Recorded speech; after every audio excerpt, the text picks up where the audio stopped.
السلام عليكم ورحمة الله وبركاته. معانا النهاردة فكرة مختلفة شوية.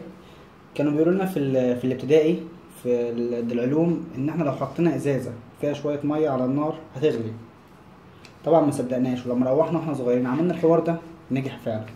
تعالوا نجربه مع بعض.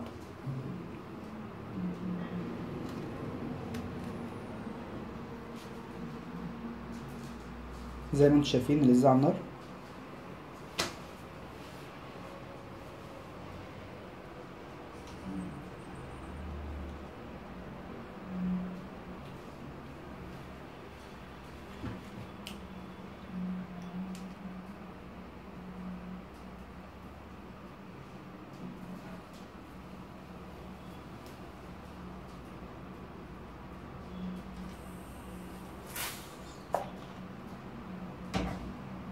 لازم نحط الإزازة من غير غطا يا جماعة عشان البخار وضغط الهواء.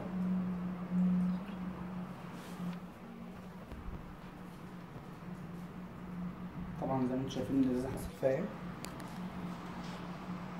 جالها شلل ومن فوق كمان. لكن لسه لحد الآن ما اتخرمتش، تخيلوا.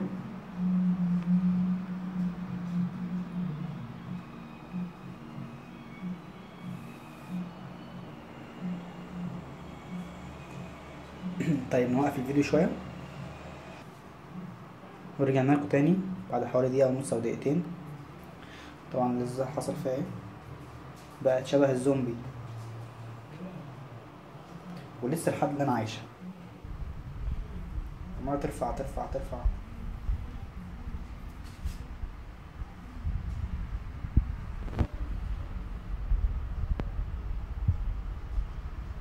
فوصت المية بدأت تغلي هنا زي ما انتم شايفين.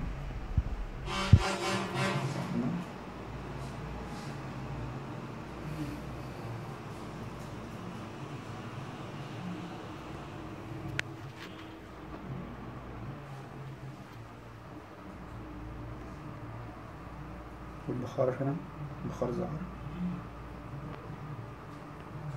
طيب هنوقف الفيديو دقيقتين كمان ونرجع لكم. والازازة دلوقتي يا جماعة بدأت تتقوس وتقلب، بتفكر تقع،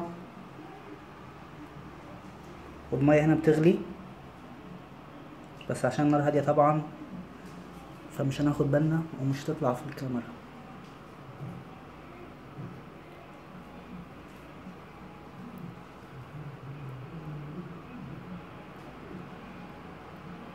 هي بتغلي هنا زي ما انتم شايفين.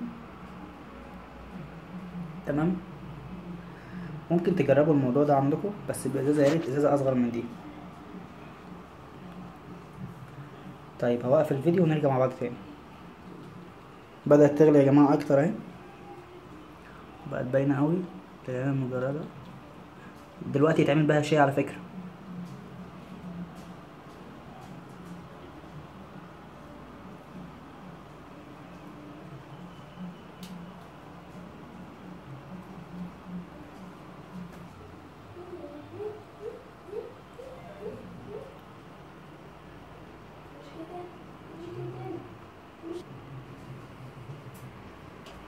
طبعا شايفينها وهي بتغلي،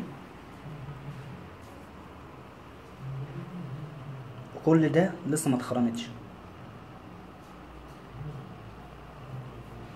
تمام يا جماعة، يلا السلام عليكم ورحمة الله وبركاته، ونتمنى الاشتراك معايا في القناة تشجيعي والتعليق ولايك. ولو في اي فكرة او في اي مشكلة في الفيديو مش عاجباك ممكن تقولي عليها. مع السلامة.